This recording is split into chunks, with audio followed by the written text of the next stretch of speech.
Hey, my name is Roxy and I am an artist. In March, I had a big personal loss, which made me take pause for a few months. In this studio vlog, I am taking you with me on those first few weeks, picking up my drawing supplies again for the first time and getting my art business back up and running. I hope you enjoy this video and subscribe if you haven't yet, and leave a comment about what you think of it. Hello, good morning. I'm having a studio day today. We are going to do a few different things. I'm going to start by writing on my laptop. I'm working on this Start Your Business book. I made a few videos about it, but I want to rewrite the chapters and I still have to do like the design. And it's just a nice thing to do, like one chapter a day. And then I have to film some Patreon lessons because I am behind because of obvious reasons. And I hope to get some painting done today as well. And I have to send some zines around the world, actually, because I am getting them into some bookshops as like wholesale items. I sold about half of them by myself, which is great. If you have one, you're amazing. I love that. They are all around the world. But now I actually contacted a few bookshops and they were interested in selling my zine for me. So it's a great way to get them around instead of just hoarding them all myself. So you can still get them via my shop, by the way, but there's just gonna be like a few in different places.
Sending out a few packages with zines because I emailed a few shops to ask them if they wanted to carry my zine. So these are going out, and a big box is also going to go to Amsterdam, and I'll bring that one myself.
finished the Patreon lesson, made a few figure sketches which I really liked, and now I will be going to the library.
On this book, and this is the whole text file. Let me show you. This is the whole text file, and I've been kind of postponing making it into an actual file. So I started yesterday, and let me show you. This is some things are just placeholders, like this is a title, this is like text, but I just figured out like, okay, what do I want for, what kind of typography do I want, what kind of icons do I want?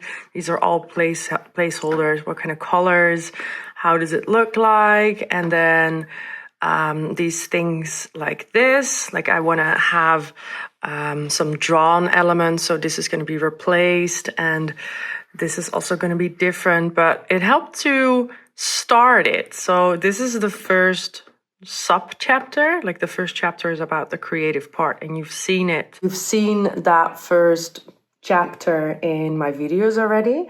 And that's the first kind of chapter that I am rewriting and making into a layout. And I was not looking forward to it, but now I am actually enjoying it, I have to say. So most of it is placeholder, but I do feel like I'm getting the vibe of the layout of the book. And now I think I'm just gonna draw out some elements that I can paste in this thing right away, just so it makes it more fun. I probably have to rewrite it again, but it's not gonna be like an extra page for that first chapter. So yeah, that's just a little bit of a sneak preview of what's coming.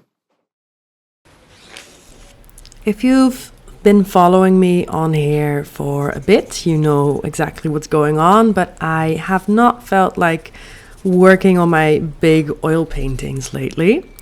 And what you see me doing here is actually what I've started doing in May, which is 2 months of no painting at all. These were the first drawings that I made, and they were more kind of like illustrations based on photos that I took of my hiking trip with my partner to Scotland. And I never paint or draw any landscapes, but since they're so focused on using them as reference, like the landscapes are absolutely beautiful and you can just draw them for what they are and let go, I figured it might be nice to use them as getting feeling back in my hands for making creative stuff.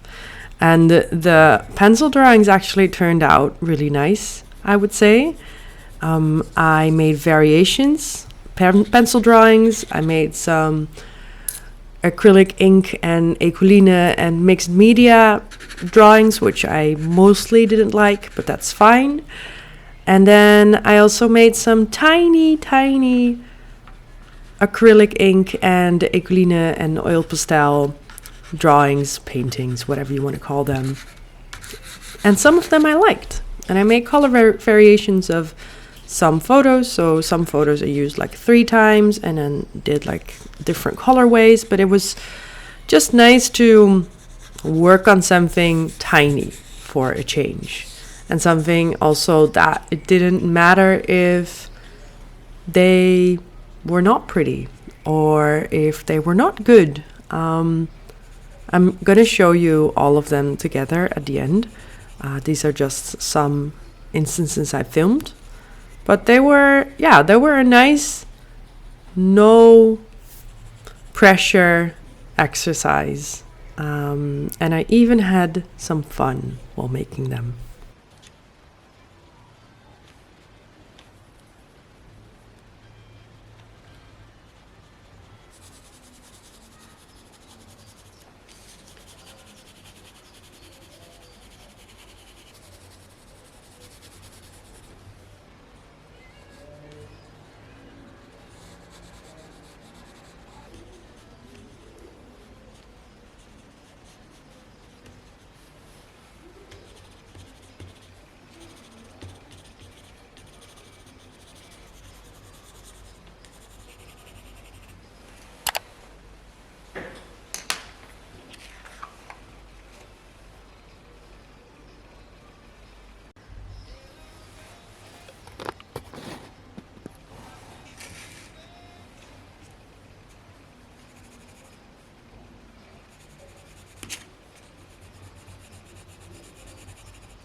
In 3 hours, I have a workshop in my studio and I have to clean up this area and set up an inspiring mood board with eyes, because this workshop is all about eyes. So let's clean this up.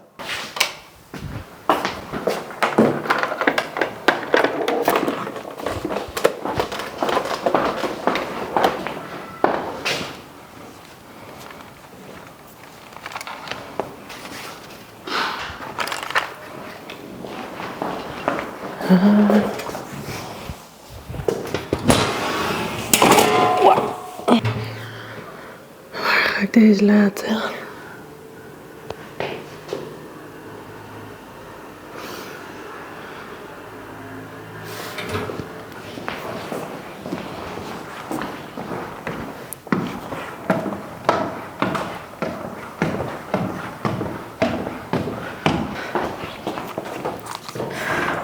I'm also going old school.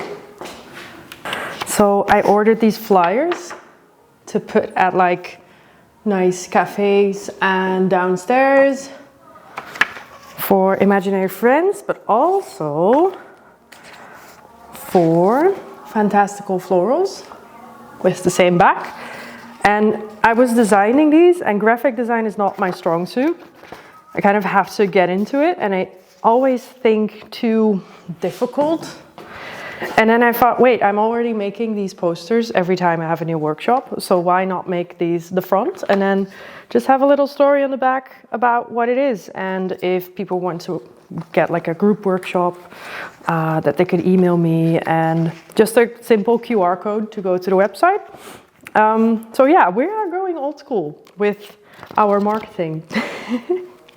I hope these, I have to, I kind of want to go around the city and just see where I can leave them, because you can't just leave them anywhere. I have a few spots in mind, and I hope I ordered enough, and I'm also going to bring them to markets, because I have one on Saturday. That's why I ordered them now. And I think it would be really nice to just have them laying around, and if someone is interested and drawn to my art, they're probably going to be interested in the workshops.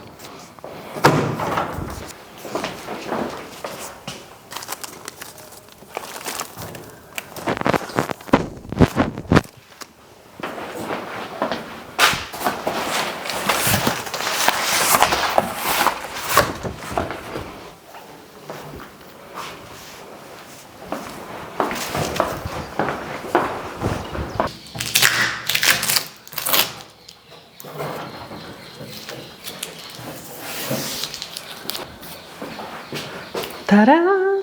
That's better. This table is going to be purple soon. I hate this color, and I have this leftover we ordered way too much paint for our dining chairs, and they're this lilac purple. They're very glossy though, but I think it's gonna be really cool with this table, and then at least the yellowish wood is gonna go away, and it might be a little bit extreme, but this is like the workshop table and the laptop table and stuff like that, so I think it's gonna be fun. Removing the ironing board makes this feel like a proper painting area again. You've not seen this one yet, but I think this might be my next painting adventure again.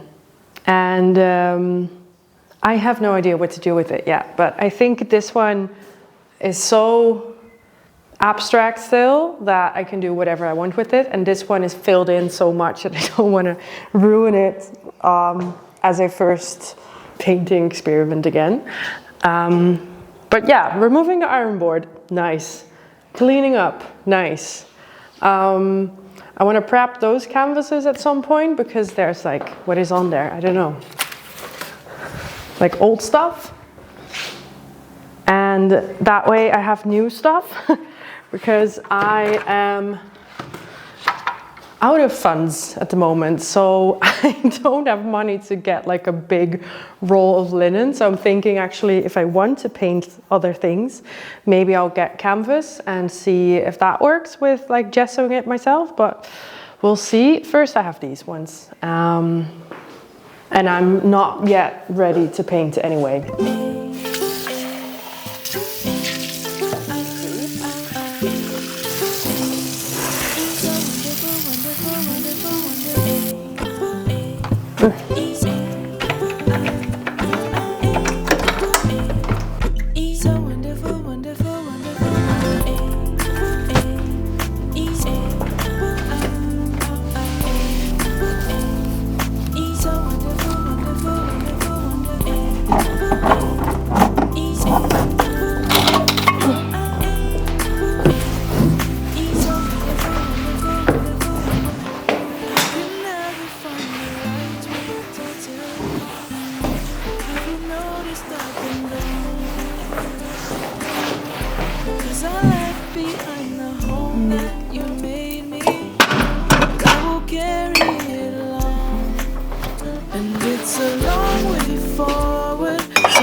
Today I'll be packing for a market.